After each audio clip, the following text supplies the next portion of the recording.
Ladies and gentlemen, boys and girls, children of all ages, welcome to the Thursday Night Throwdown. It's the big guy KG. As you can see, I'm sitting by myself, but I'm not going to be by myself for long. This right here is the show that we do on Friday evening. See if I can channel my inner midnight rider who's on his way. It's the show we do on Friday Eve.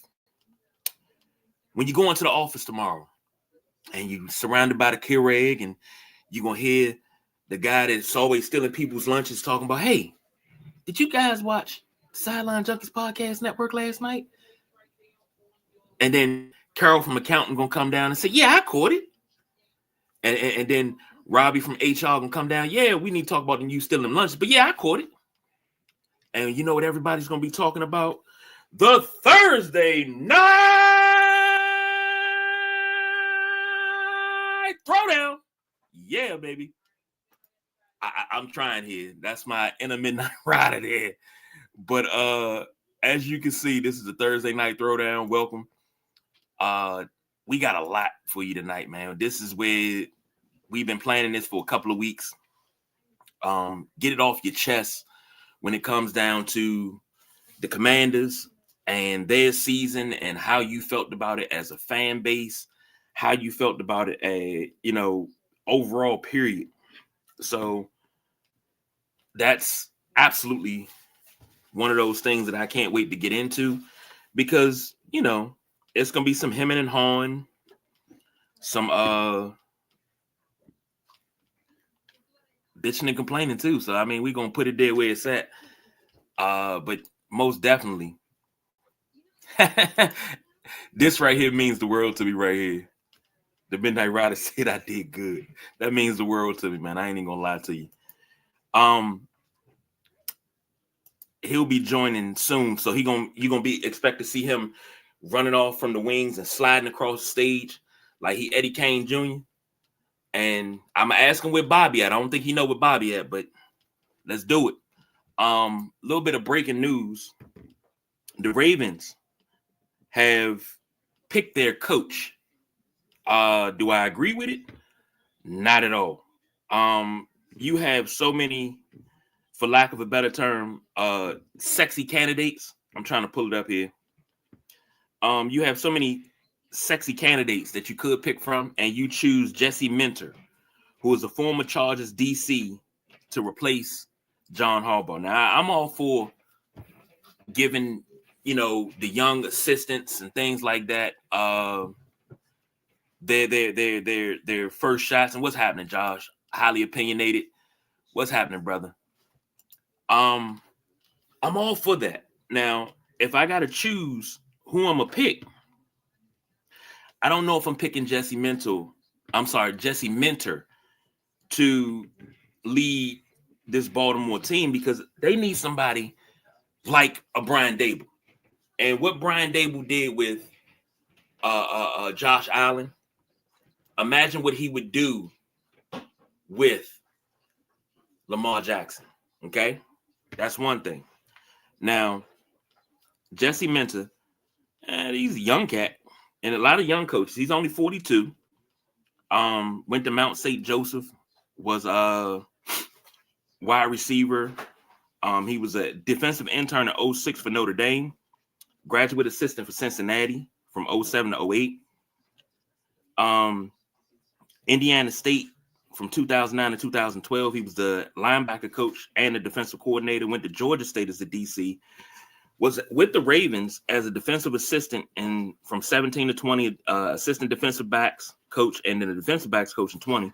Left and went to Vanderbilt in 21 for DC and safeties coach. Went to Michigan 22 to 23 as the DC. Then went to the Chargers 24-25 as the DC.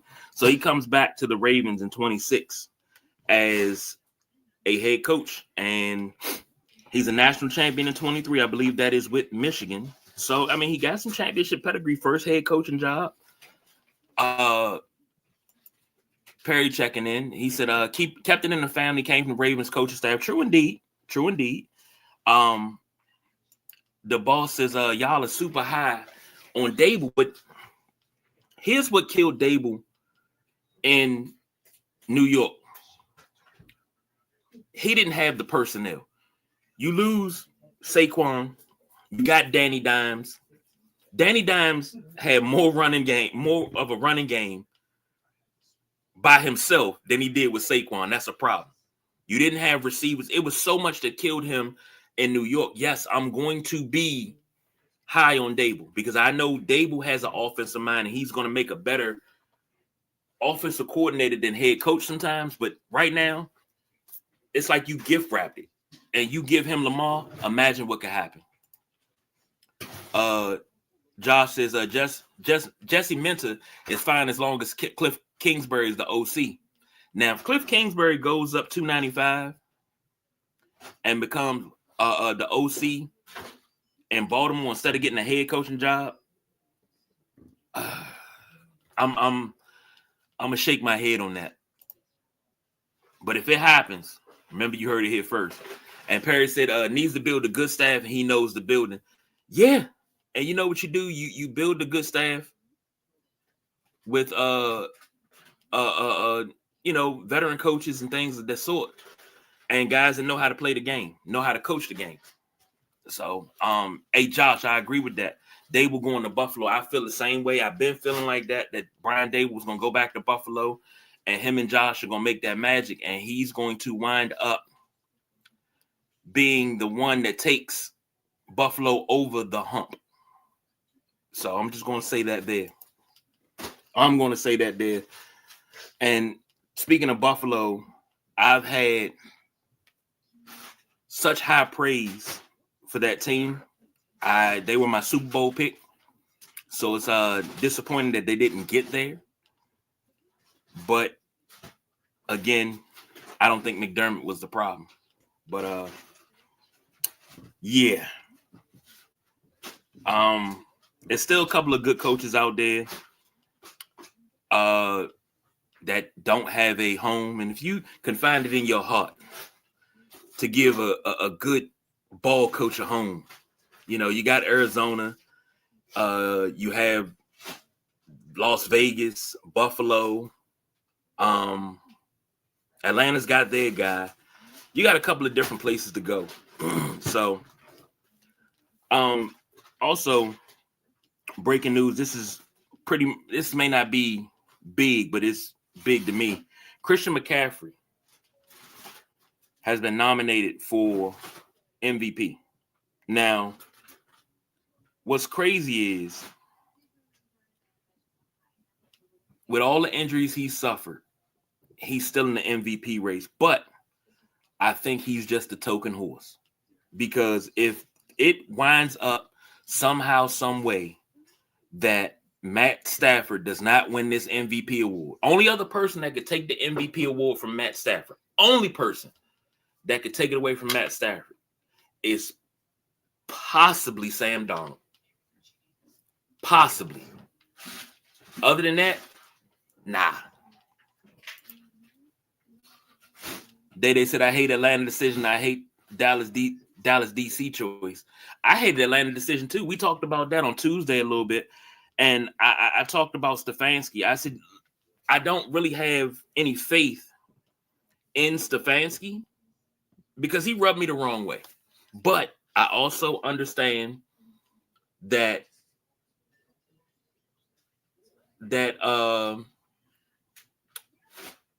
he was in a situation where he did not get the shop for his groceries.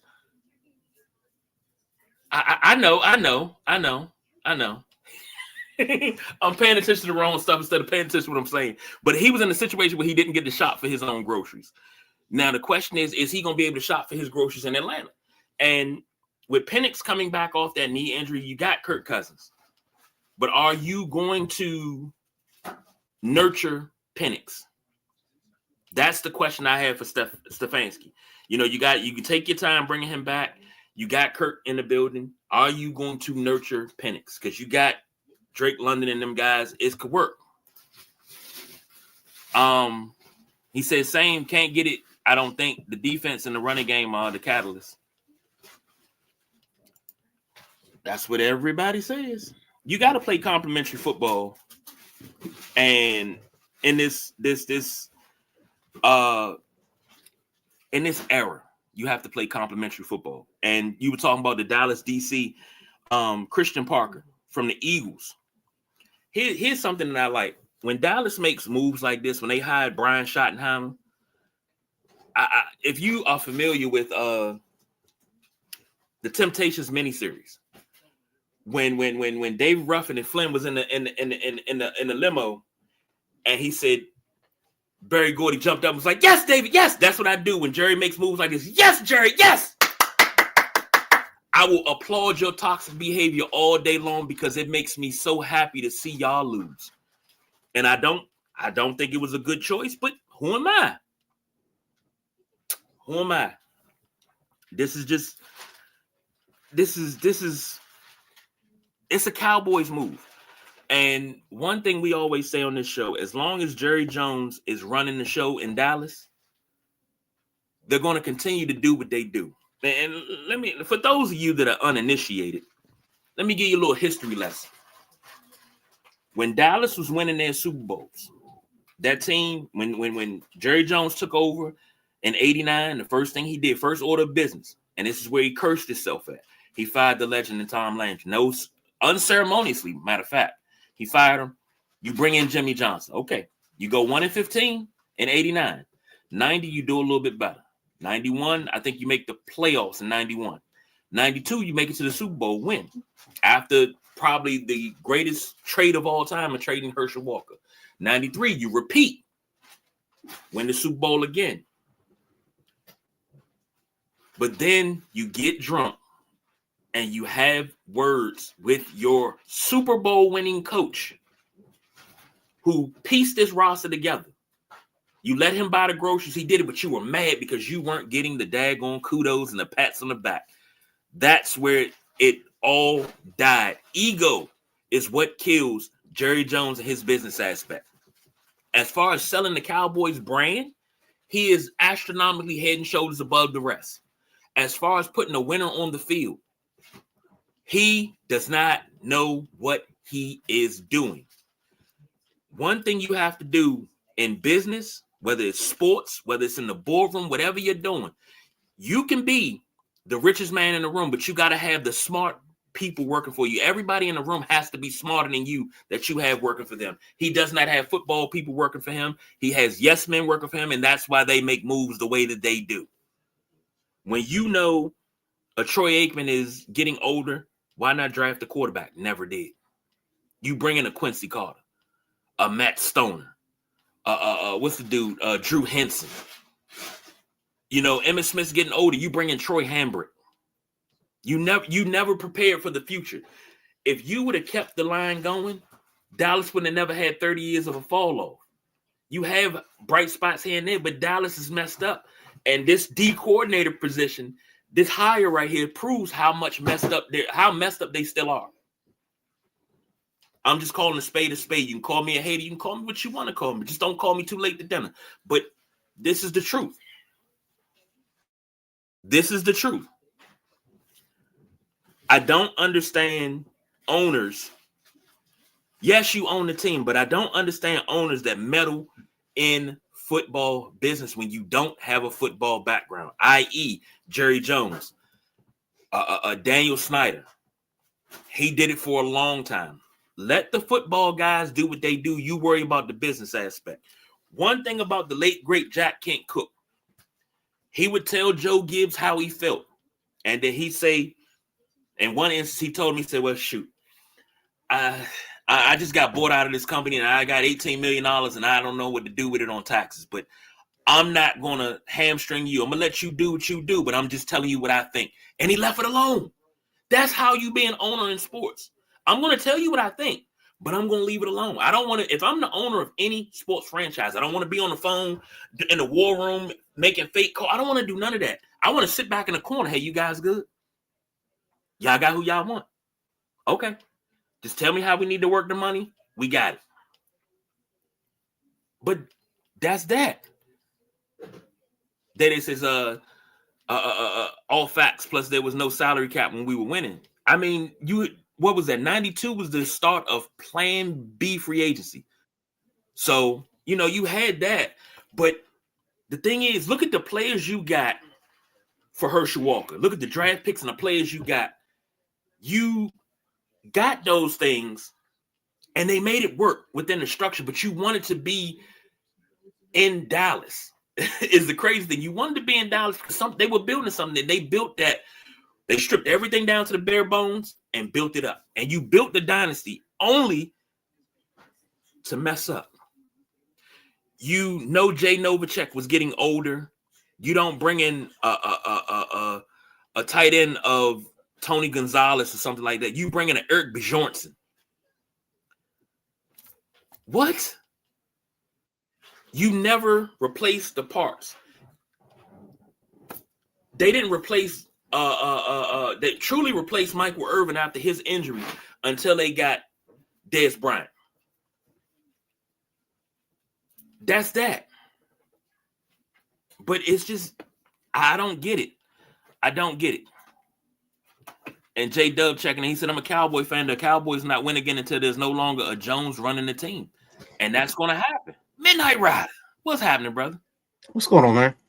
I'm in this thing just giving out history lessons waiting on you, man. Hey, I heard you talk about the mentor thing, and I think Josh brought up a good fact is he's part of that Harbaugh tree, that family. So he's done stuff in and around, up and down with those guys. So I think it's only natural progression to go from Harbaugh to him. Plus, he's only, 31, 32 years old? So no, he's 42. 42? 42. Okay, that's still good. He's a young buck. He's a puppy. Yeah. And that's all they want when it comes to coaching. That's all they want now. They want the youngest and shiniest. You do realize why, though? No. McVay. Shanahan. Oh, yeah. Because McVay and Shanahan were your boy wonders. And they have been, they're going to be your boy wonders. And Shanahan has been in 2 Super Bowls. McVay won a Super Bowl. So, the boss BJ say, he said, you a damn lie. You're going to hear my mouth as owner. If you're going to hear my mouth if I'm owner. And that's not a problem to hear your mouth, but don't hamstring the guys that are doing the job for you. Don't interfere to the point where you ruin relationships. Don't do that. Say your piece. But when it comes down to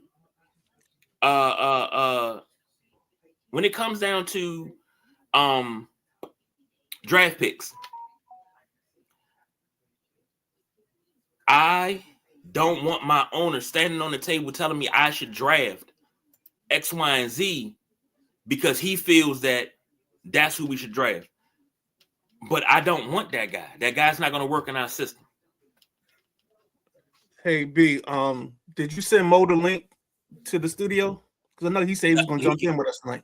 He recorded. I got his video already uploaded and ready to play. All right. And then what about Jack? Because I know Jack said he was going to do one. He hasn't sent the video. He's supposed to do a live check-in with us soon. Okay. Jack's on special assignment, ladies and gentlemen. I'm over here playing catch-up. I got you. And B said, the boss said everyone should be working together. Yes, but working together does not mean interfering to the point that you mess everything up. That's what Jerry Jones has been doing for the last 30 some odd years. He's been interfering to the point where he's messing everything up.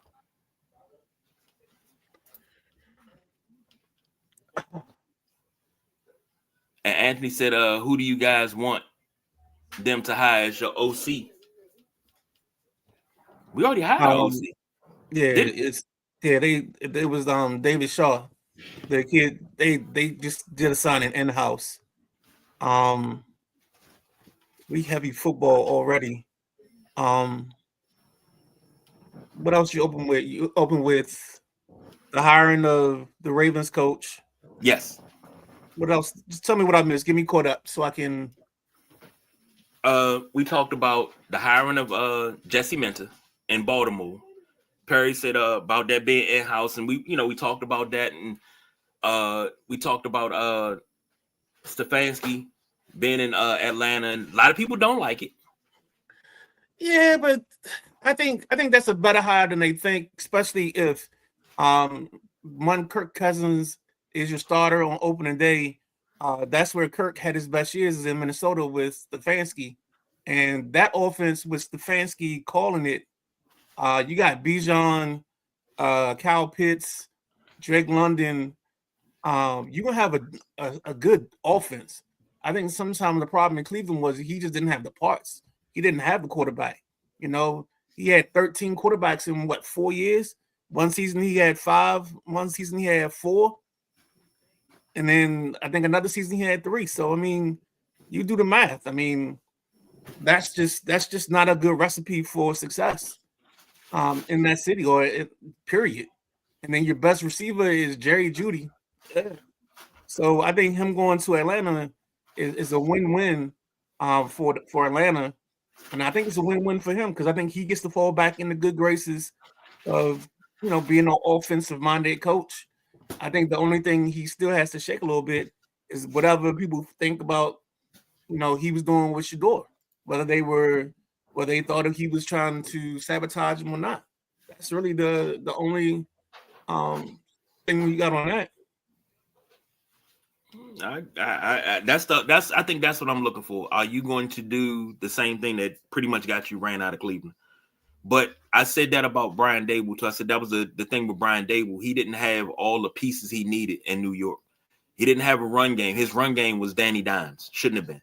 Stefanski didn't have a run game until he got Judkins, and then once Judkins got on the field, he got hurt, and that was the end of that run game. So he didn't really have everything he needed.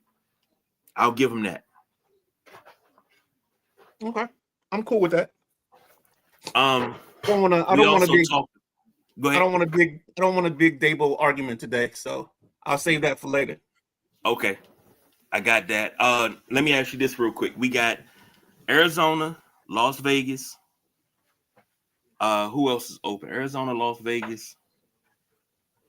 I said something else, and I'm missing who it was. You talking about the vacancies? Yeah, as far as vacancies. Well, let's say who got hired. Let's do it that way. Pittsburgh is still vacant. Buffalo still vacant. Las Vegas. And then the other one you said. But some's gonna get filled. Yeah, and one of those gonna get filled in the next couple of days. And Cleveland. Yeah, I think Cleveland is gonna be last minute because I think Cleveland, if they can't get who they want, I think their option is what's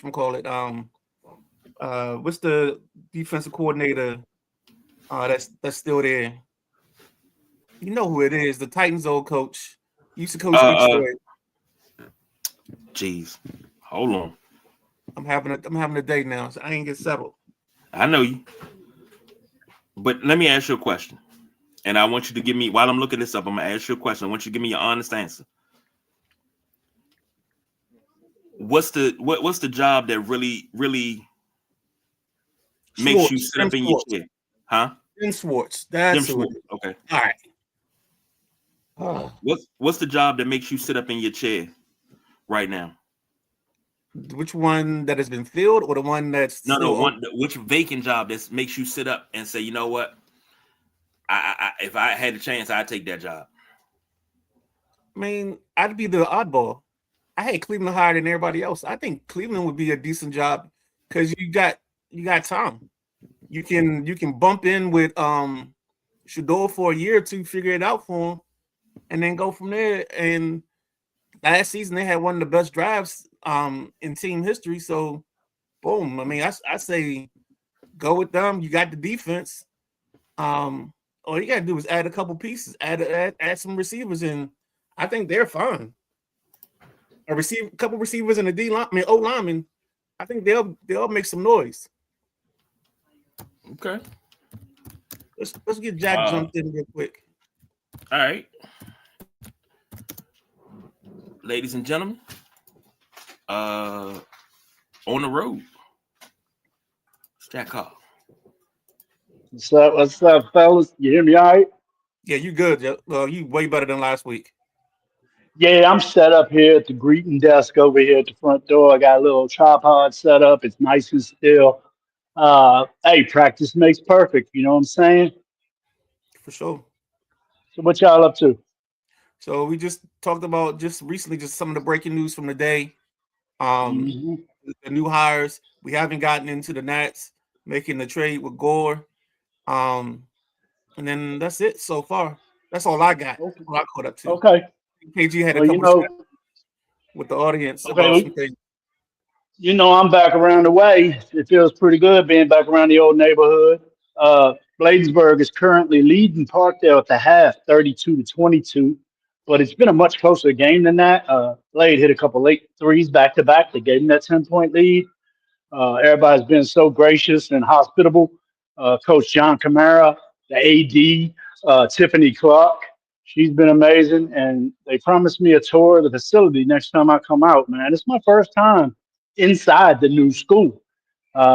So, yeah, the gym is humongous. And like I say, it's pretty cool. And remember how I said this is a Riverdale rivalry for me? And it's funny, both teams got abbreviated names on their jerseys. Of course, Bladensburg says Blade, and Parkdale says Dale. So I think that's pretty neat. I'm gonna try to get a picture of a Parkdale player and a Bladensburg player standing side by side with those pretty cool uniforms. But other than that, man, this is something I'm really enjoying doing. And I just can't wait till some of the guys get their work schedule straight and can free up, and we can come out here as a group and just mob them. You know what I'm saying? So what else you got on the schedule on the docket for the next 2 weeks? Don't you have another game you want to hit Saturday? Nah, I was looking at something tomorrow down in Calvert County, Northern versus Great Mill. I'm not sure the kid's name, but I've been having media people tell me they got to get to a Great Mill game. There's a stud over there. So I want to get over there. Some of the games that I've been to recently, I've been to private school, I've been to public school, I've been to big public schools, I've been to little public schools. This one over here is right in the middle as far as the skill level and everything. Uh, Parkdale, I believe, is 2-9, and Bladensburg, I think, is 6-5. Yeah, they were So, 6-4 as of Monday. right, right. So, and I met Coach Marshall. What a great guy. He sounds like he's ready to get this football program up and rolling. Everybody I've met that has something to do with the sports program over here, it's totally different. They got probably 5 to 6 new coaches this year. They had their inaugural flag football for the girls last year. That's Right. an event the Junkies definitely got to get out to as one of those flag football events.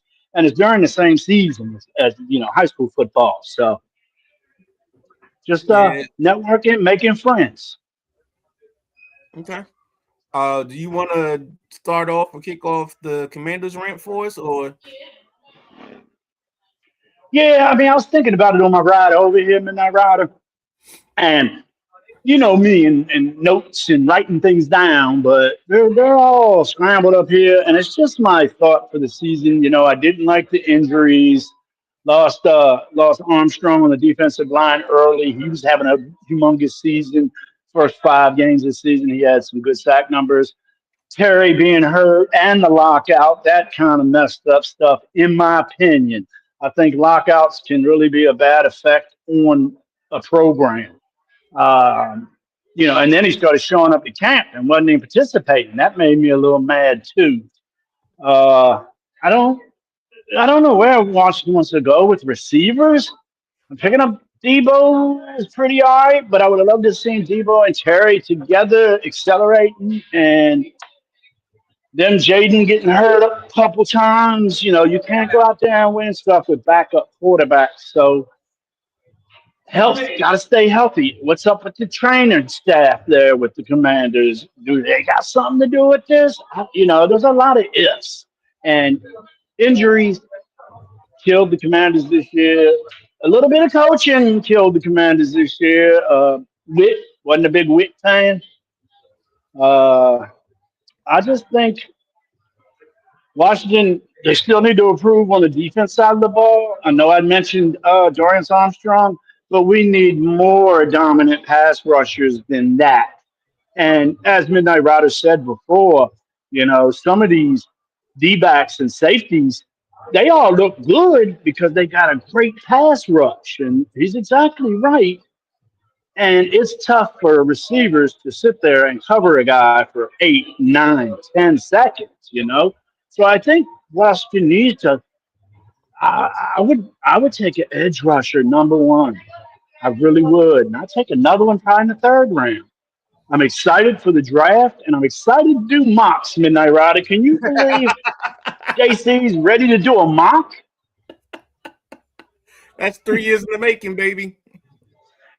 I frowned on it the first year, second year, I mumbled about it, but now I'm ready to make a mock.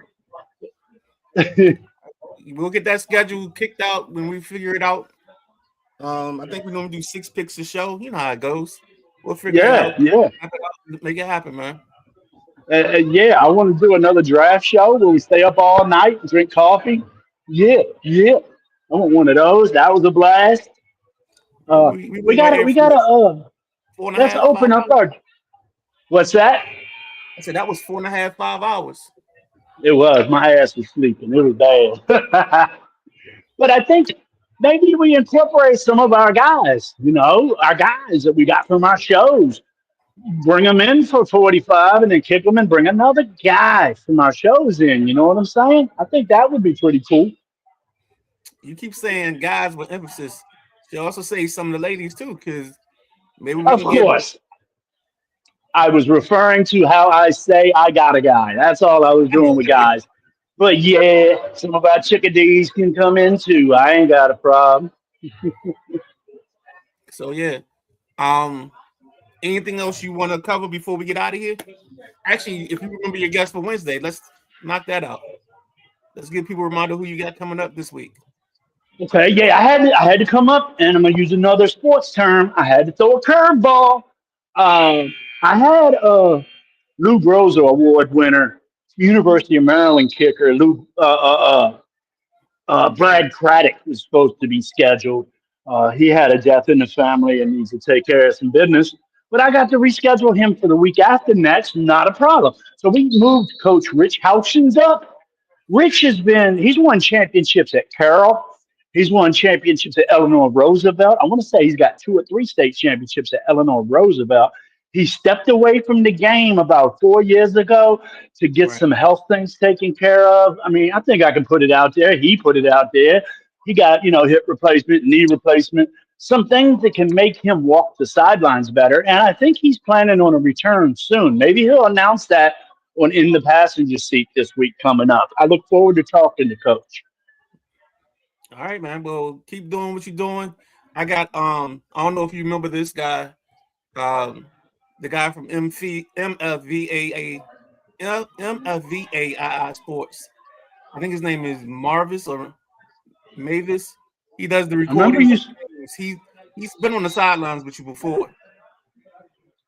Oh, you talking about Miller? I don't know if that's his name. I don't want to get his name All right, wrong.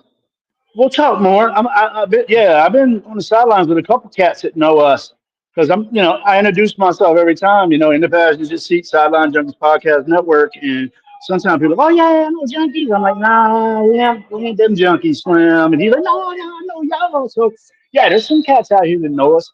And like I say, these media guys, they showing me the ropes because I broke some rules up at the state championship up at Navy Stadium. Media rules I break, but I wasn't never a rule follower anyway. All right, man. Well, get back to it. Sound like the game started back up, and Yeah, it sure did. Mhm. we'll catch up with you later, man. All right, man, that right. I'll holler at you. All right, man. Take it easy, man. Thanks. Bet. All right, guys. That was Gentleman Jack checking in from the Blade Parkdale game. If you haven't seen it lately, in the passenger seat, he has a bunch of videos posted from games that he does. We call it the field trip. So he's been interactive, doing a whole bunch of things. Um, so that's where we'll go with that. Let's see. We got some comments. Anthony, you're gonna have to help me out because I'll start with this, but you gotta tell me what you're talking about here. because David Shaw was the head coach in Stanford when Luck was there. He's got a pro style and a traditional offense. You're right. He comes off of he has links to the tree for Bill Walsh and company. So that definitely has those ties. I don't know if somebody said that or not. So I apologize for not knowing exactly where you got that question from. And then next up is the boss B, laughing because he said we ain't them junkies. He dang right, man, Eddie. Because the last thing we need is for somebody to come back to them and tell them, oh, they got your name, and then we got to deal with that mess. Because I don't feel like having to cuss nobody out. Um, see, let's go here. The Cowboys and Redskins have it to the extreme where you guys have owners who want to control everything and micromanage. But my Dolphins has an owner who really doesn't care about a winning product on the field. He cares about everything outside of football. Well, I mean, Stephen Ross with the allegations from uh Brian Flores talking about wanting them to tank. I get that information, and I definitely understand that. Um, I think Miami's problem is just you haven't had the right answer at quarterback, and when you get things going, uh, your issue is that shoot, the last two times you were in the playoffs, you started like third string quarterbacks. So that's part of the problem for Miami right now. It's not being completely healthy when they get into it. Um, he says, I'm talking about your corner position. I thought your scheme is very spread, air raid. Our quarterback position. I thought your scheme was very spread air raid with Jayden. It's not a traditional air raid. We do a lot of horizontal. There are some very strong concepts, but now I think you can get a little bit of everything. I think you can get some of the under center bootleg West Coast stuff. This offense is not going to be defined by like a style. I think they're going to do a little bit of everything to get themselves in the looks and to try to manage the ball game better. Because I think there were times where the fast team to catch up and catch their breath. Um, just as much as it was hurting the teams they were playing, it was hurting them as well because they were getting off the field too soon. You know, you can't give up a 14 play drive and then go 3 and out and only waste like 20 seconds on the clock. I mean, you burn your defense out. And I think that happened a couple times where the offense didn't slow itself down and take care of the defense. It was always trying to stay in a hurry. And I think one of the things that kind of perpetuated that was once you got off of Mariota and you started Josh Johnson, I think Johnson became I think that actually was part of the reason why Cliff got fired is because they showed with Johnson that they can be under center and they can do some things. Um, it says I like what Jeff Halfley, and John Eric Sullivan said about they're going to focus on building the trenches and looking for a game manager at quarterback for now and focus on the running game and defense. I mean, I think everybody says the great thing. Everybody wins the press conference. It's only a couple times that I can think of guys like Adam Gaze, uh, Jim Tom Sula. Those are kind of the guys I can think of that lost it in the press conference. But yeah, that's about it, man. It's just I think I think I think that combination happened because they were both in the same building back in Green Bay, and then they just stuck together. I think that conversation was had. Hey, if you get a job, I'm bringing you with me. I think that's how Halfley got the job, and he got it so quickly. Well, let me ask a question to kind of segue into our topic for the night. With the Commanders, we don't have a D coordinator right now, right? Right. So Dario's putting his hat in the ring to get with the D coordinator position. Uh, would you be okay promoting from in-house Ken Norton? No, I don't think Ken wants the job anymore. I think Ken's just he wants to be a line position coach. He doesn't want that headache and that pressure. of being the guy. I think what we got to realize is we had 7 coaching jobs come open early in the cycle, right? Then you trick it out, and each of the last 3 weeks, somebody else has gotten fired. So now you've put situations that would have been solved a couple weeks ago, but now they're also hindered by the playoff hiring rules, where you can't interview a guy to a certain point in time. So that's caused a logjam because guys like Schwartz, guys like that type of guy had to wait. The defensive coordinator in Atlanta, Ulbrich, he had to wait because they weren't going to let him out his contract until they got they saw who the head coach was. And there's a nice little video of the two coaches, Stefanski and Ulbrich, debating like who's going to get rid of their beard because they look too much alike. So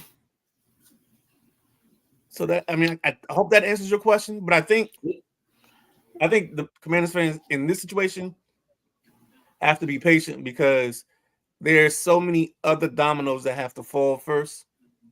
I think you can position yourself with somebody you want. Maybe that's Al Harris, who they interviewed today. Maybe that's the kid from the Seattle Seahawks, but you got to wait on him.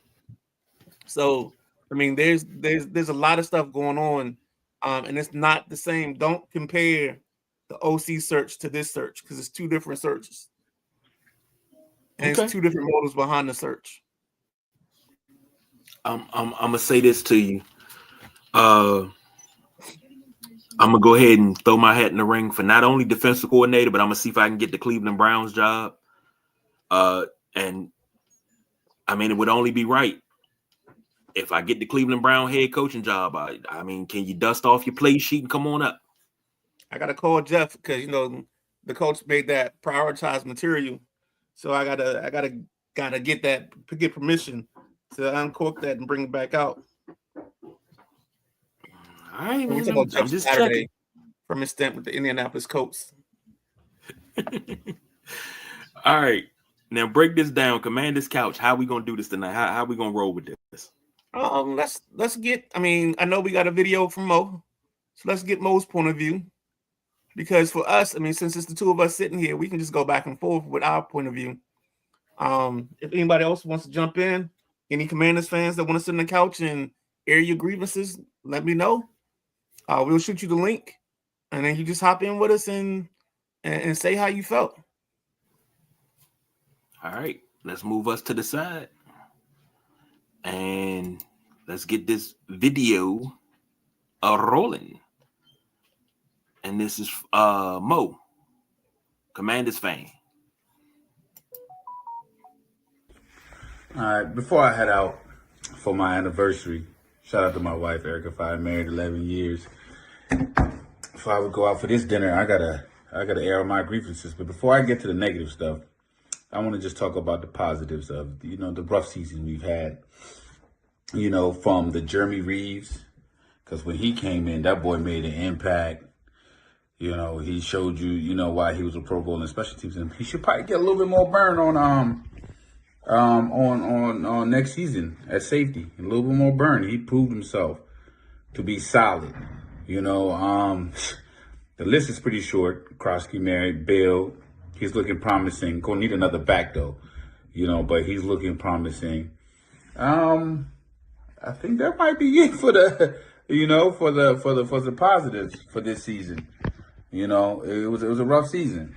Now, to the negatives, or to my actual problem that I have is what did we do with those picks that we traded Chase Young and we traded Montez Sweat for? I think we got Benson, who hasn't done nothing, and if I'm not mistaken, I think the other pick was the second, or was it the third? I'm not sure. I think it might be Jazeer Newton, or was it Luke McCaffrey? It's one of them. Luke is low key my favorite because I just like a nice little underdog story, and I like his whole family. But Newton did alright. Did the end of the season this year. He did alright. So my thing was, with all those picks that we traded, those guys should at least kept one of them. Should have at least kept Sweat. Because what is our number one problem? Pass rusher. where we going to year 3 now, right?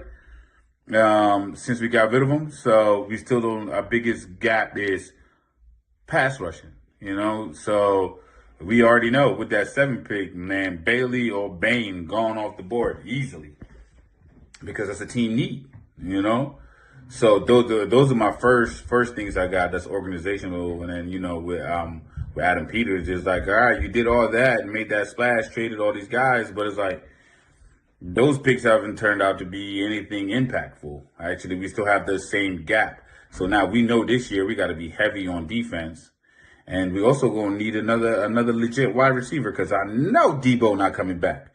I mean, he was solid, but I'm just tired of seeing passes behind the line of scrimmage, and then hopefully he can make a move here and there, So that was that. So we need a wide receiver immediately, like an impactful. And I'm not sold on Brandon Ayuk. When was the last time he played? That's a big risk. But I would like to see, a new number 2, I should say. Terry's still the legit number 1. We're gonna need that. But as far as the hiring of was Bilal, I like it in the sense of Jaden doesn't have to go through like a whole new offensive coordinator in the sense of learning a new playbook and doing all that nonsense. Because what we've went through as Redskins or Commanders fans is we've heard Jason Campbell had an offensive coordinator every year, and RG3 had this many offensive coordinators, and they're like have to learn new stuff and new systems, whatever. So that's why I'm on board with this Bilal move. I'm like, it's not too far, and I'm hoping he's more aggressive, like kind of like playing calling, like when you watch the Packers play, right? They're going for chunks. Their play designs and everything. They'll run, they'll do their short, but then they're going for chunks. Like they're going for 10, 15, 20 yarder. Last year, all we saw was screens. I mean, even though JD didn't play too much, so I'll give him that. I give him grace in that sense, but it's like I wasn't a fan of that. That's why I'm cool with Debo leaving because I mean technically that's all Cliff had to work with was a receiver of that type because there was a point he was basically our number 1, and if your number 1 is just good at screens and gadget plays, you're kind of fucked, So. Yeah, that's I'm a fan of the hire, So I like where that's going. We still need to, obviously solidify that defensive coordinator. Just give me a dog, somebody that's going to attack, But personnel's going to matter. So this draft is going to have to be defensive heavy. We're going to have to address a pass rusher. We're going to have to address some safety help. I like our corners. Maybe we could add another one. Definitely. I mean, Bobby Wagner's cool and all, but we need to start thinking about our future linebackers. Like, who's going to be that guy, But with all that said, I'm still looking forward to next season because I'm a diehard fan. I'm really not as mad because I still got a little remnants of the year when we went to the national championship to the conference championship. So that tempered me down a little bit, my anger down. I'm still giving y'all a chance next year, to prove me that this past year was just injuries, But HCTR forever, man. Thanks for having me, fellas. Love y'all. Peace.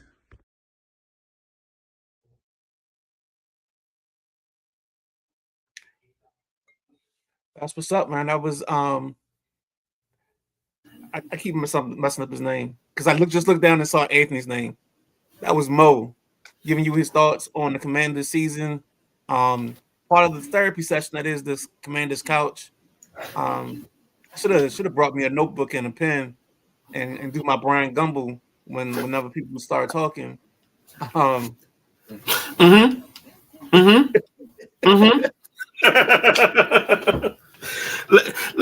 me jump in there real quick because I felt, I'm gonna tell you something. I felt a little attack by Mo there, and this is all in love because I say that all the time about these young kids. Don't matter if you're in Washington, it don't matter what building you in.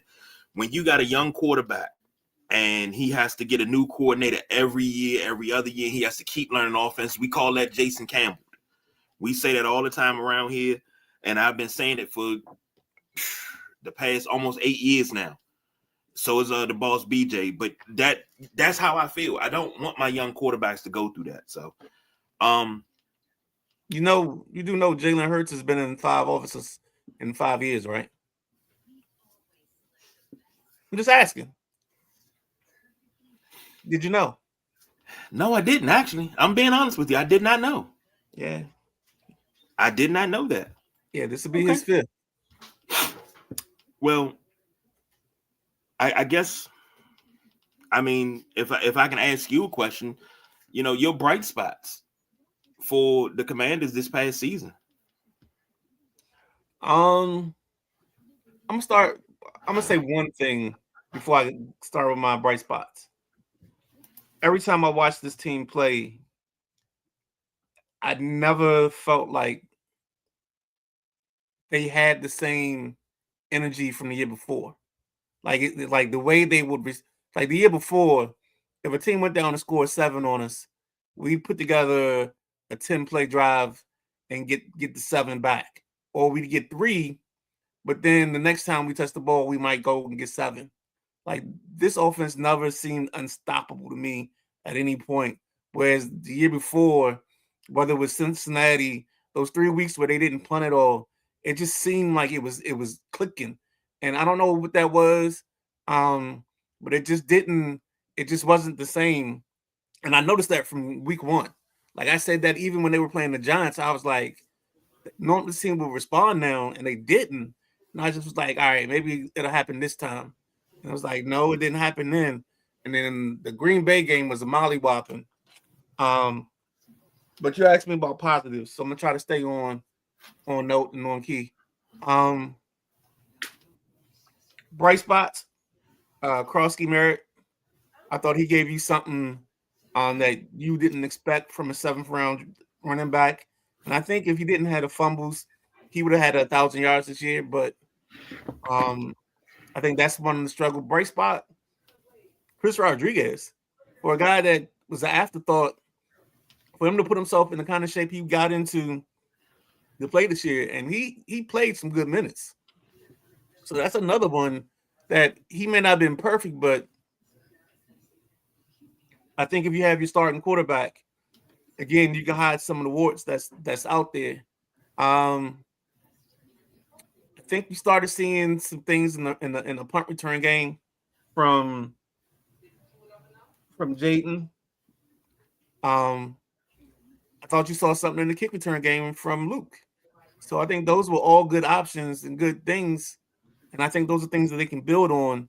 I think from a return standpoint, they'll be fine on specials. I think they just got to keep people healthy. Bobby Wagner, if he comes back, I hope it's a limited role, and I hope you let McGee. And I'd say let's draft another linebacker to get some more speed and youth in there. I like the kid Audi Kalu, but the only problem with Kalu is Kalu doesn't have regard for his body, so he ends up knocking himself out or knocking somebody out. And I don't know if that's always the best thing. We gotta give him a little control on like when to hit people and when not to.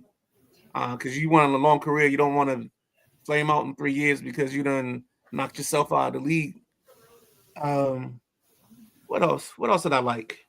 I think that's it, really. I think he touched on something early about the holdout and the lock in and how that had an issue or created issue. And I think it might have. I think it could have been a thing because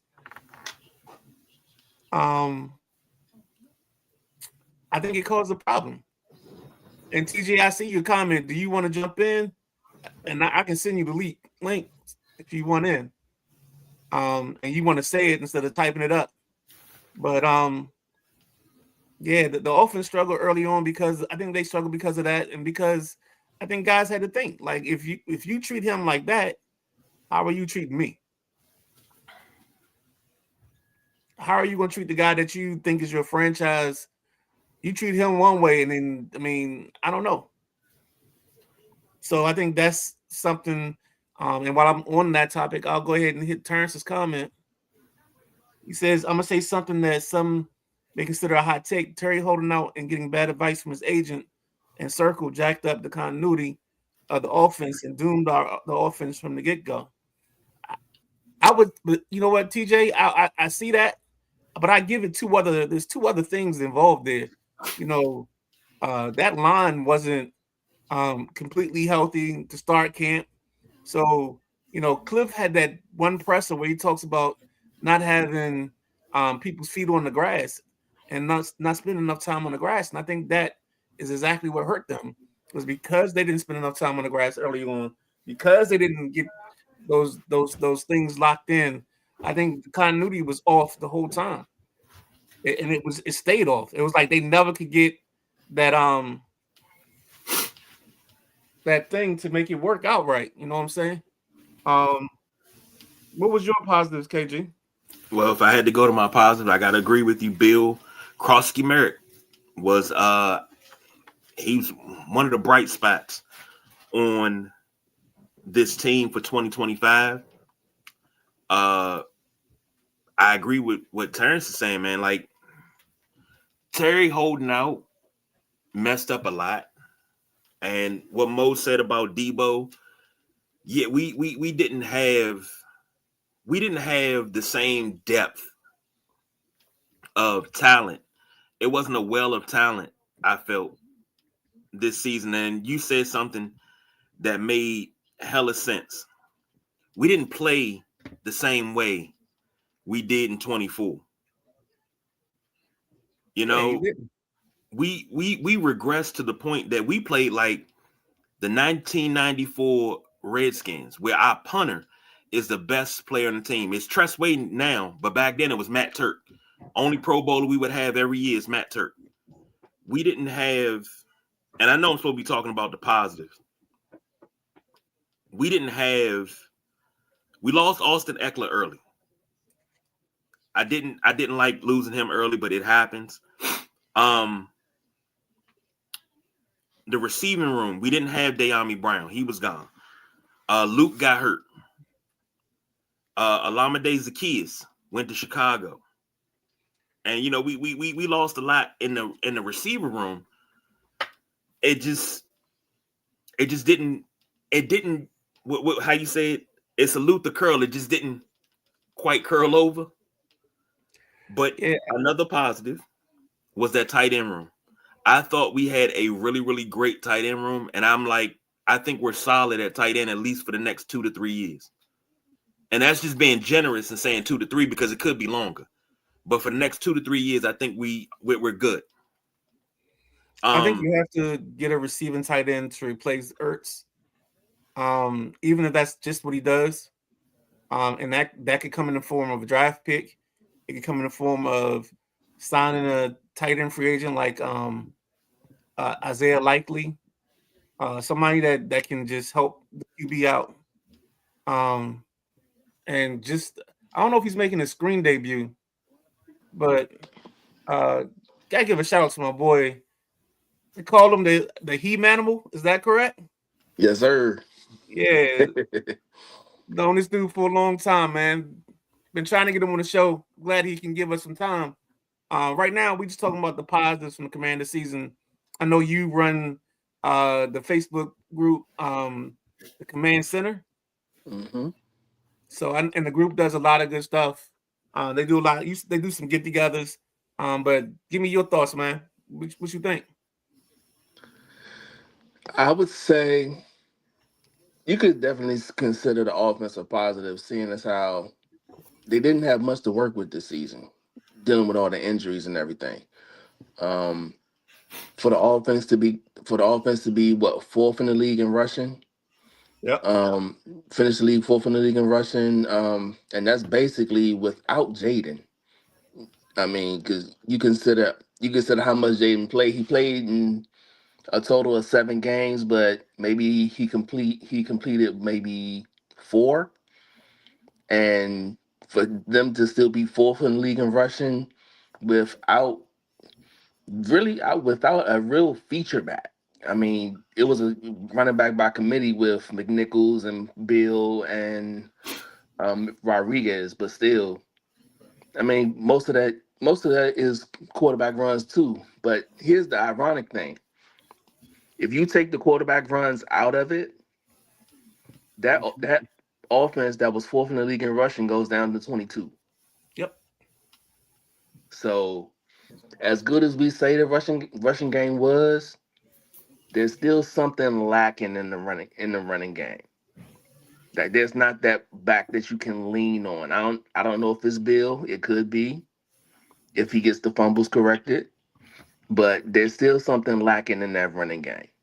Maybe it's the scheme of the blocking. Maybe that's why they let it. Maybe that's why they let go of the O line coach. Who knows? Maybe there was a clash in there. That's maybe another reason why Cliff isn't here no more. He wanted the focal point to be the passing game, and Dan Quinn is still old school, thinking that the run game is the way to go. Um, but maybe it's also a thing of where it may have gotten to the point where Cliff wants to do things one way, Dan wants to do things another way, and maybe Dan felt like the way Cliff wanted to run things will be a hindrance on Jaden's development. So you bring in a guy like Blau, who, as many people want to think that his offense is just going to be like Cliff's, I think he has more of an influence from Kevin O'Connell and Ben Johnson. So you might see more of that offense, maybe a little more of a West Coast type blend. That you might see more Jaden under center. You might see more of the run to set up the pass. Using play action to get more people open. So, and it's funny because a lot of the trick plays that you may have seen Detroit do, or even going back to Blau's days when he played at Purdue. I mean, a lot of those trick plays that he incorporates, they actually work and work well to the point where you seeing people running wide open, nobody around them, like free runners. I mean, Yep. it could be the tight end. Nobody's within 15 yards of that tight end catching the ball down the field. So and maybe that's what they can use to unlock Senate, because I seriously doubt Zach Ertz is back this year Right. Totally agree. because of that injury. Let me Um, let me ask you this, because there's a run that sticks out, and I truly think this was uh where did Bill break that run up the sideline? Was that Dallas? that The was the second Dallas? Cowboys. That was Cowboys. That run to me, I think it kind of sealed. That was another one of those situations where Dan looks at the offensive line and they're going downhill, they're attacking, they're not waiting. And I think they want to be more of an attacking line. They want to do some gap, they want to do some duo.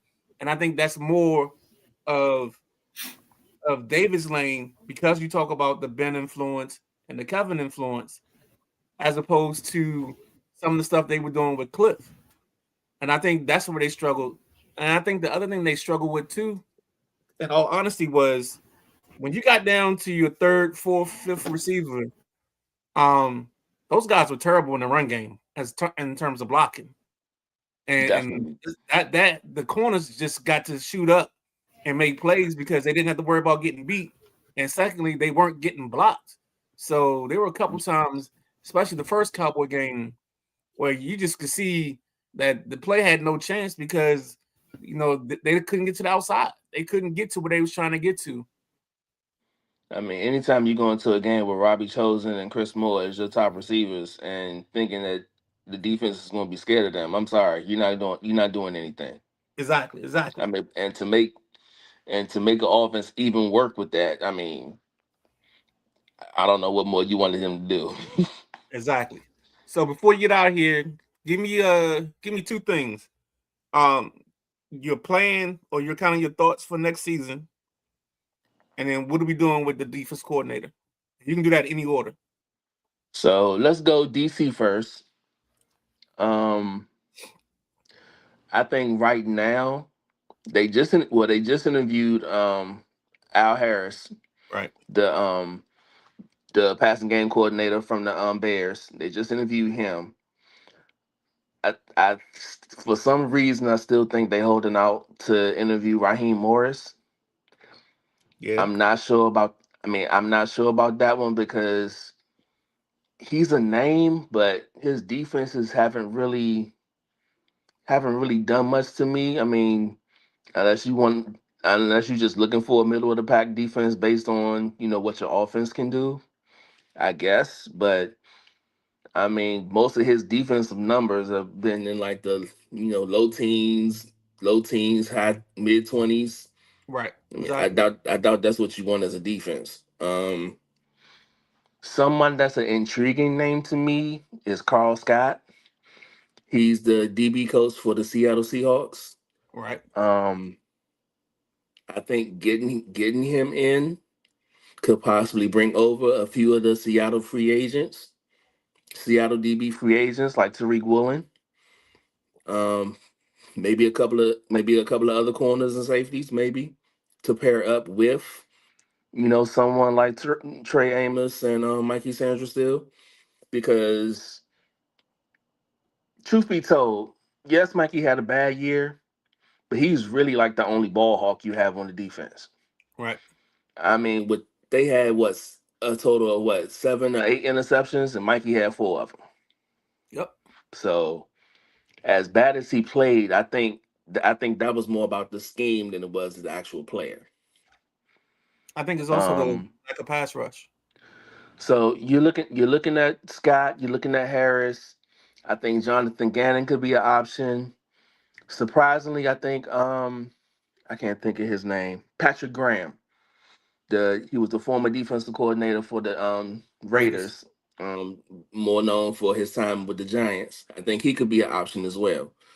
Um, I think it's gonna be a thing of where you might have to wait until probably after the Super Bowl for news to happen on that front.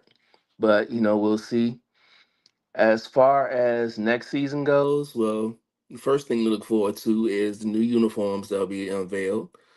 Um, You got that that'll on be tape. coming probably sometime before the draft, So hopefully. so you had this in Um, authority or I is this a think it's hunch? going to be a thing of where they try to incorporate more of the Roman aspects of the name Commanders. You've basically been seeing that throughout all the last season, where they've been incorporating more of the Roman Empire themes with the team. So I think that the Super Bowl era uniforms that they debuted last year, that's basically going to be the white jersey portion of it. They'll probably add a burgundy jersey to that. Probably get a throwback jersey that'll be featuring the spear. Um, so that'll be something to look forward to. Then as far as the draft, I actually think they might be a trade back candidate to acquire more picks because even though they traded for Laramie Tunsil, that gave up their second and fourth round pick this year. But I'm sorry, Tunsil was good enough to where that trade It's a was plus. worth it. Yeah. But I can see them trading back not far from the top 10, maybe down to 10. Maybe the Chiefs can come up from 9 to 7 to try to get a maybe try to take Jeremiah Love or something like that. Um, Sound like you watched the show with but him. they need to acquire more picks. They need some more swings.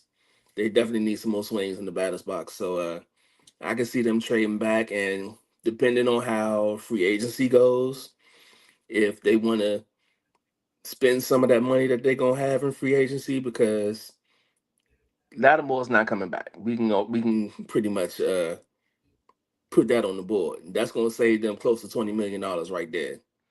So they could have anywhere between 80 to $100 million in free agent in cap space. Right.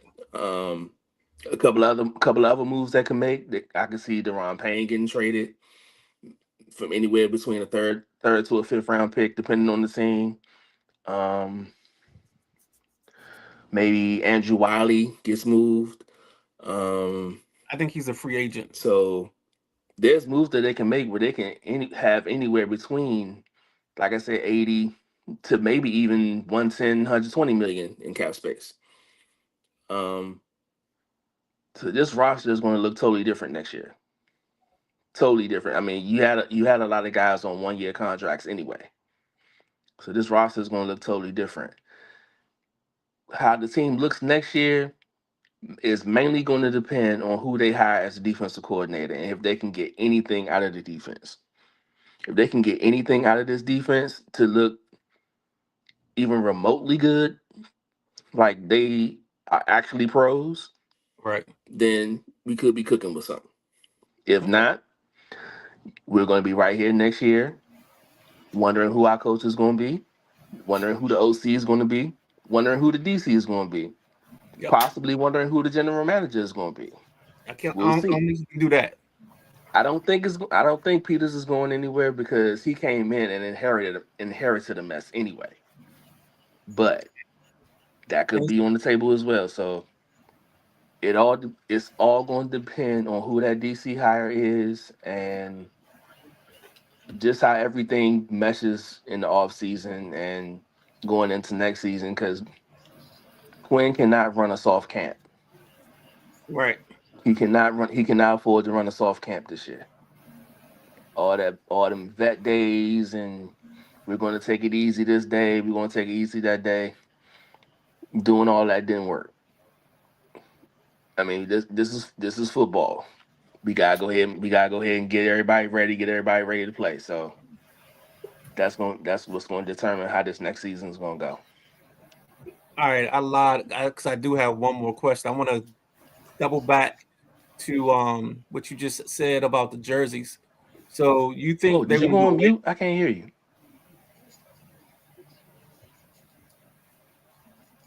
Did Can you you hear go me on now? mute? I can't hear nobody. We had this problem the other night. Um, let's do this.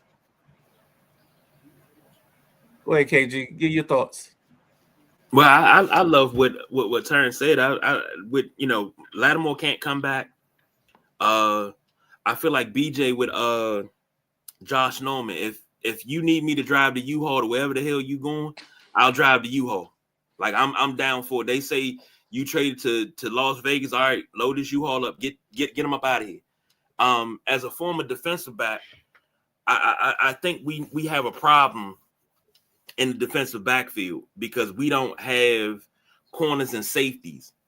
Because if you're going to have corners and safeties that play the way that our corners and safeties played in 2025, you better have yourself a monster pass rush up the middle. You better have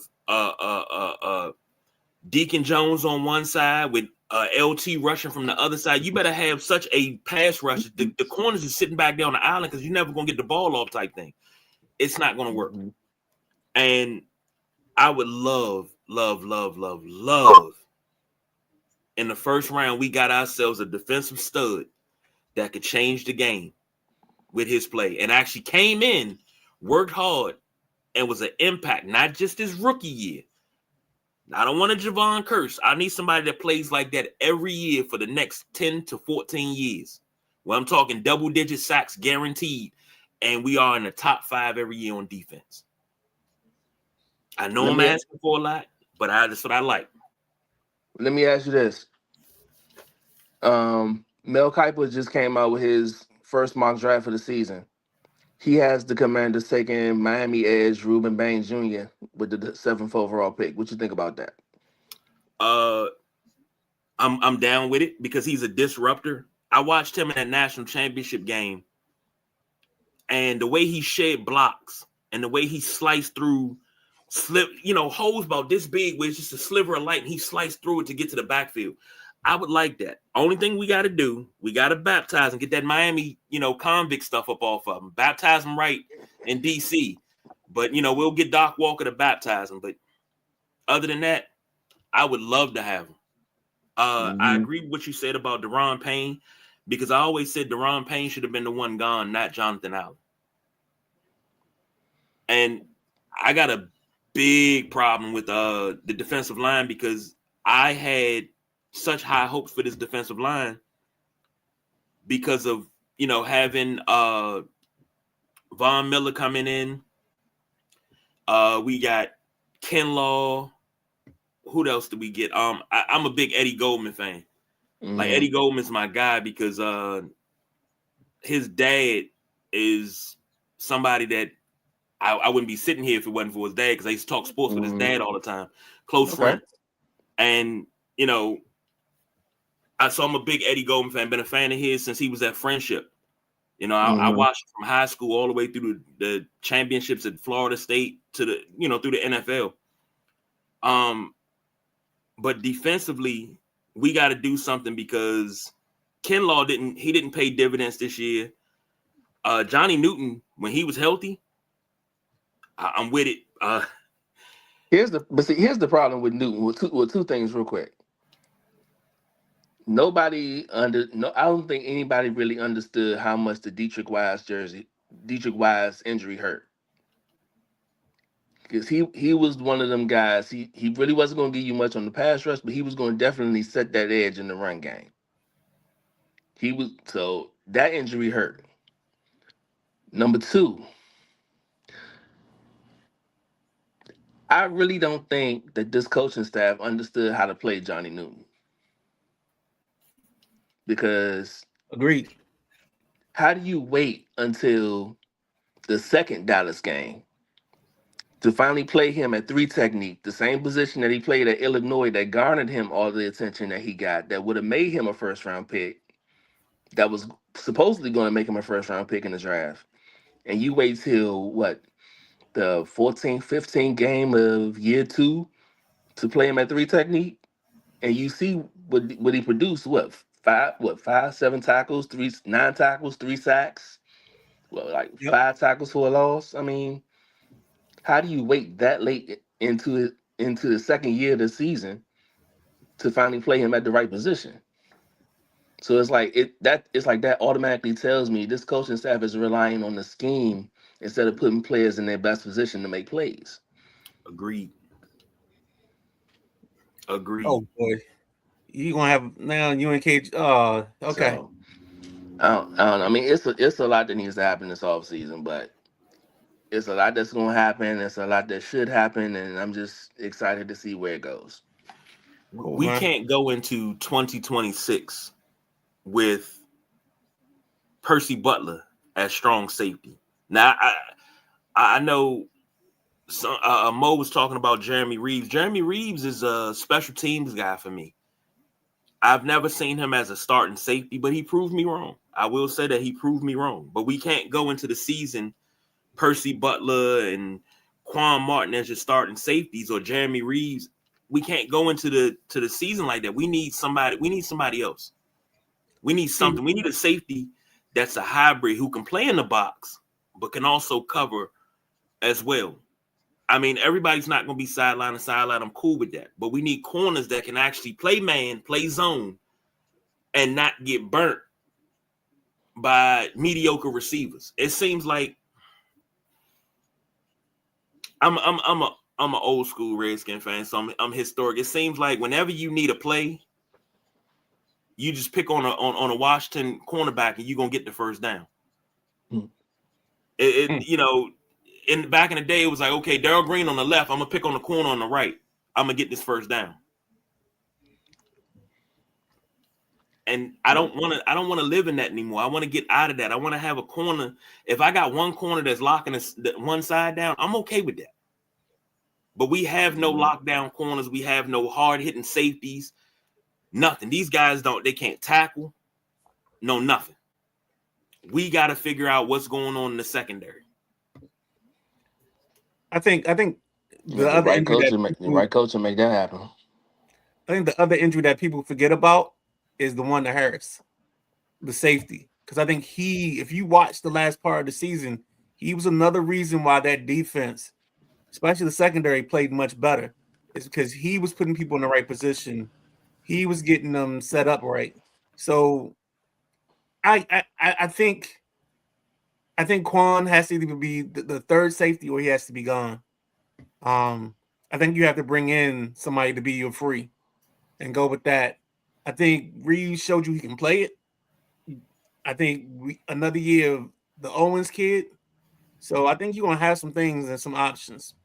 Um, before we get out, anything else you want to say or make sure you get across, because we got to get to the baseball news and then try to get out of here. Terrence, I don't think you can hear me. You KJ, can you hear me, Terrence? Yeah, I can hear you. Okay. You got anything else before we switch gears and get out of here? Um,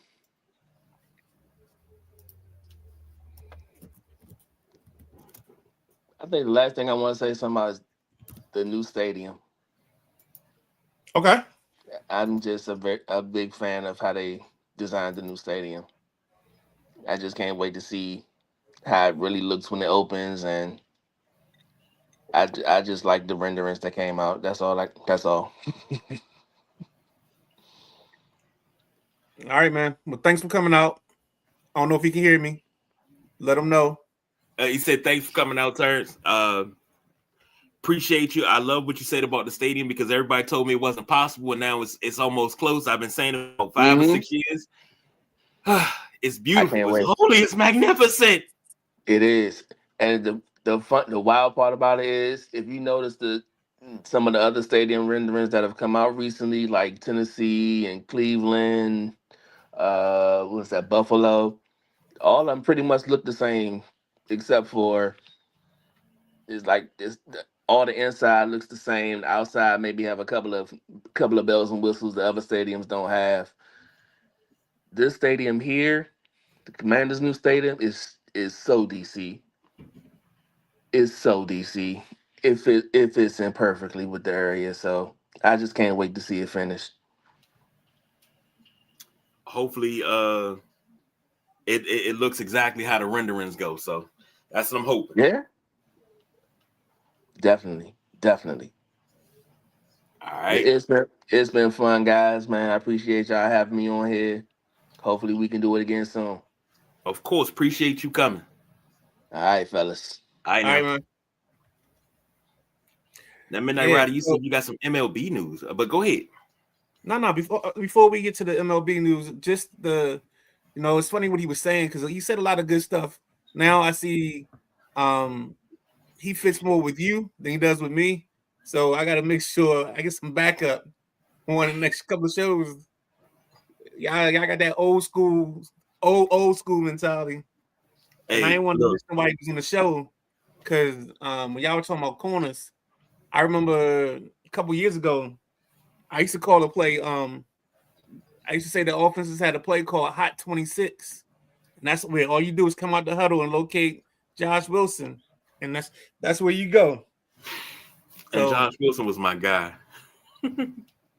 oh man, I used to talk so bad about him. Lee Ice could tell you, boy, that was one dude that I'm glad I didn't have a show when he was playing with us because yeah, I might have gotten some threats. Basically, how I was with Josh Norman. Yes, yes. Gotcha, gotcha. Um, I guess we go to the MLB news because I'm good, man. Yeah. We good on that part.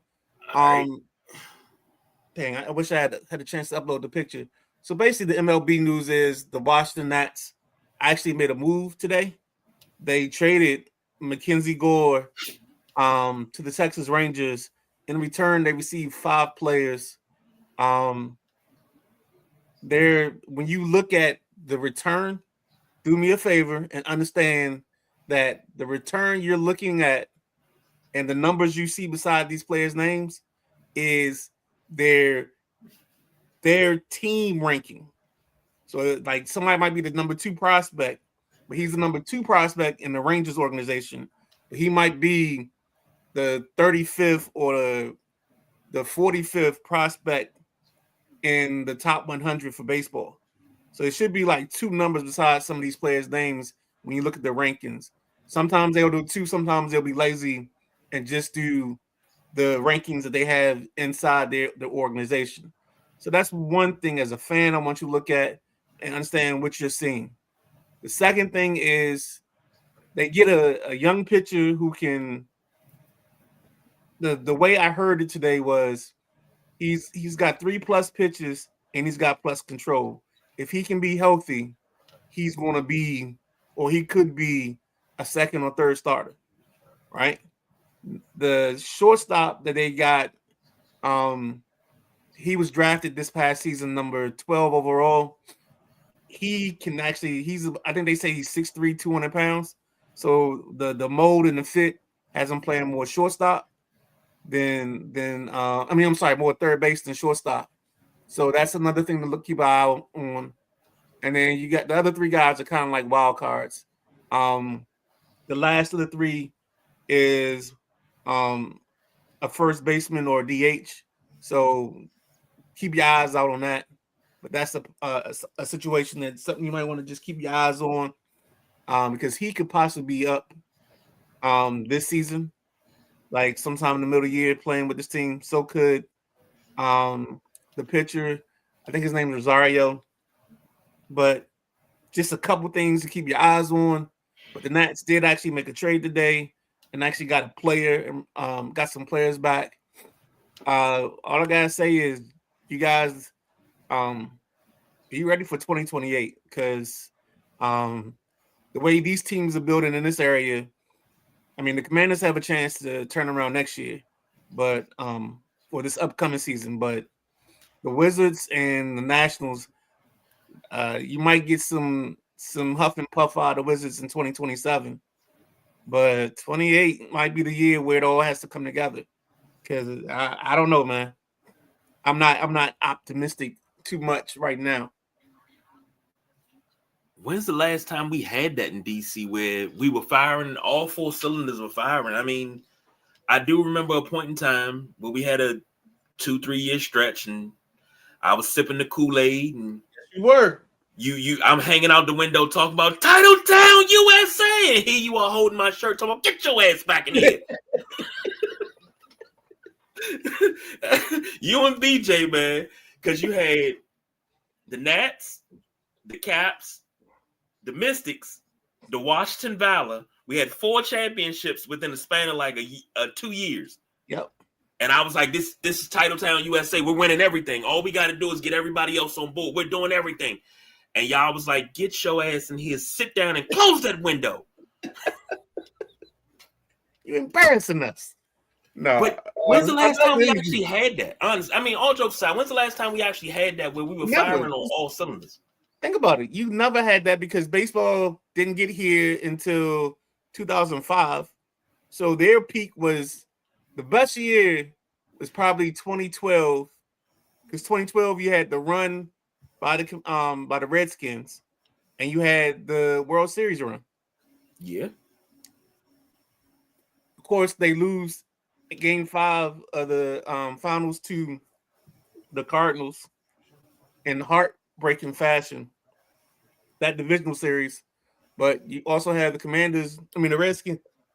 Excuse me, the Redskins lose in that same stretch to Seattle, and then that's kind of when like the window closed.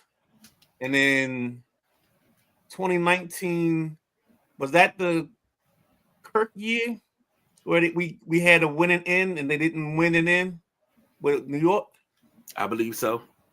And then 19, of course, you had the Nats win it all. But it's been some lean years. Yeah. And I'm looking at it, and you had the Caps. Let's not leave out the Caps, because the Caps had their runs with Bruce Boudreau, where they were one of the most exciting teams in the NHL, but they just couldn't get over the hump. They could outscore everybody during the regular season, but couldn't get over the hump in the playoffs. And then all of a sudden, they get over the hump. They in there. But last year we had to run with the Commanders going all the way to the NFC Championship game, and I agree with what you're saying. 27, 28, it's going to look real good, especially if the Wizards keep doing what they're doing and don't mess up. And here's something that Terrence said, and I didn't know how well he heard me, so I didn't want to comment if he couldn't hear my mic for some reason. That's the second time that's happened. I gotta figure out what's going on. But the stadium design. I don't know if you noticed, but look at the side view of the stadium again. Because the side view of the stadium, if you look at the pillars, they look like more like pillars into a coliseum. So when he said they may be leaning into that more of that Roman Empire image, it made a ton of sense.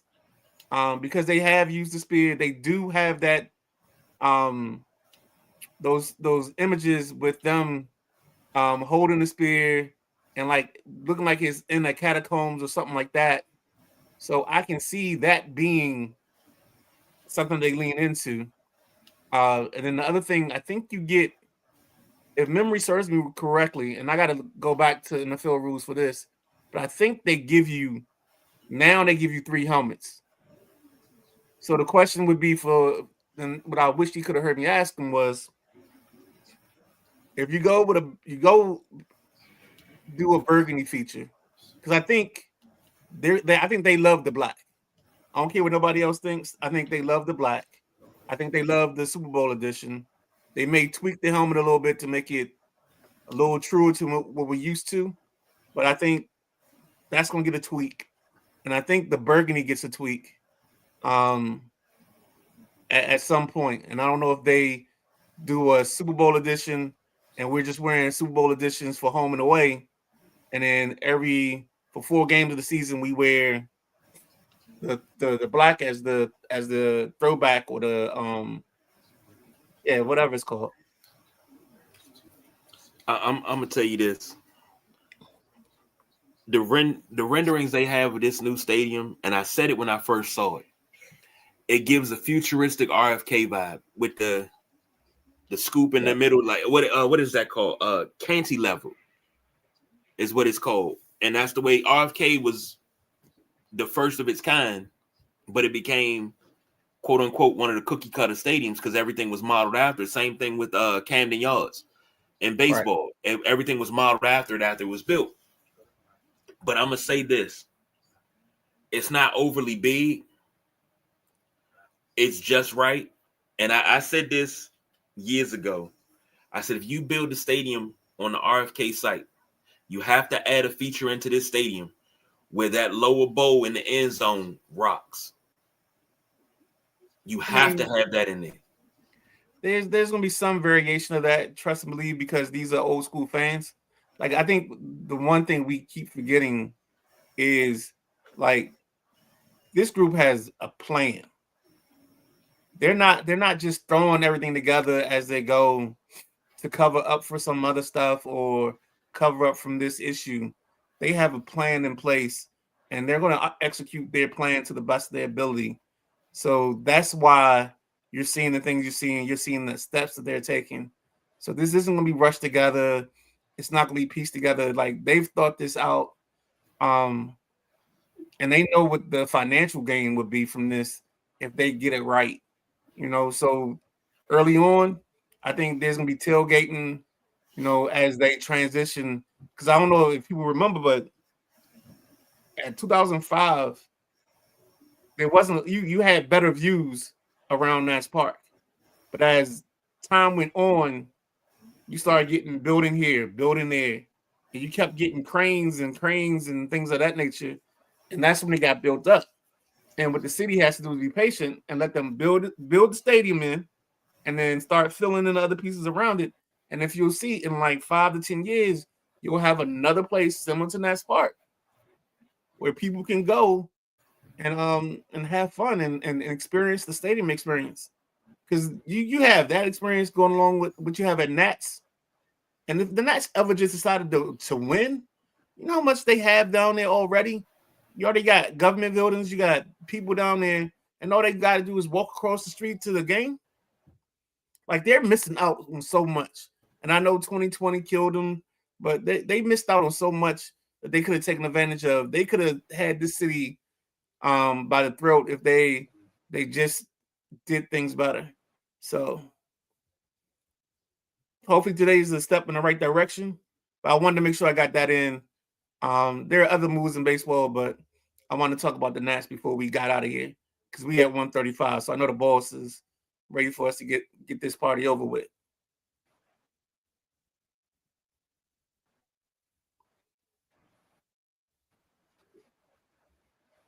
All right, folks. So for Terrence J, for Mo, for the big guy KG, I'm the Midnight Rider. Thank you for joining us on this edition of the Commander's Couch. Hopefully, we want to do this ever again or anytime soon. With that being said, Saturday morning, Gridiron, 11:30. WrestleManiacs at 9. Sunday Rise at 11. Hop in with your boys. Join us. Have some fun because we're going to have a lot of fun talking about the three different things we got going on. With that being said, good night and enjoy your evening.